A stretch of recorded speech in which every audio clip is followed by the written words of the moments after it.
AP ప్రభుత్వంపై TDP నేత కాగిత కృష్ణప్రసాద్ తీవ్ర స్థాయిలో ధ్వజమెత్తారు. కృష్ణా జిల్లా బట్టుమిల్లి మండలం రాబగుంట గ్రామంలో బాబు షూరిటీ భవిష్యత్ గ్యారంటీ కార్యక్రమంలో ఆయన పాల్గొని మాట్లాడారు. ముఖ్యమంత్రి జగన్మోహన్ రెడ్డి కేవలం కక్ష సాధింపుతోనే పాలన చేస్తున్నారని, దుర్మార్గమే లక్ష్యంగా ఈ 5 ఏళ్లు పాలన జరిగిందని ఆరోపించారు. జగన్ ప్రభుత్వానికి వచ్చే ఎన్నికల్లో ప్రజలు తగిన బుద్ధి చెబుతారని ఎద్దేవా చేశారు. ఇక్కడ ఉన్నటువంటి పెద్దలు కానివ్వండి, యువకులు కానివ్వండి, ఈ రోజు పాలన ఎలా ఉందో మీ అందరికి తెలిసిన విషయం. ఒక విధ్వంసమే లక్ష్యంగా పాలన జరుగుతోంది రాష్ట్రంలో. చాలా దుర్మార్గంగా ఈ 5 సంవత్సరాల్లో, అంటే గతంలో ఎన్నడూ లేనటువంటి ఒక దుర్మార్గమైనటువంటి పాలన ఈ రాష్ట్రం నడుస్తూ ఉంది.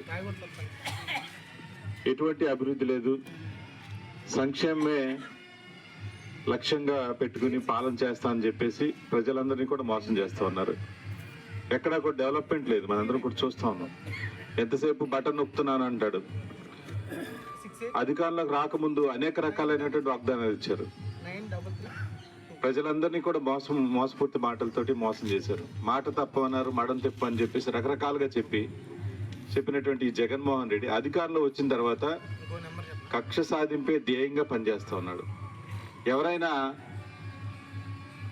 సంక్షేమ కార్యక్రమాలు కానివ్వండి, ఏమన్నా కానీ రావాలంటే, వాళ్ళకి అందాలంటే వాళ్ళు ఆ పార్టీ కండ వేసుకుంటే వాళ్ళకి ఇస్తాం.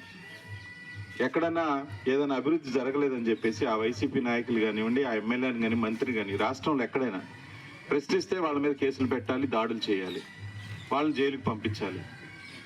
ఇట్లా ముఖ్యంగా రాష్ట్రంలో ఉన్నటువంటి అన్ని రంగాల్ని కూడా పూర్తి స్థాయిలో దెబ్బతిన్నాయి.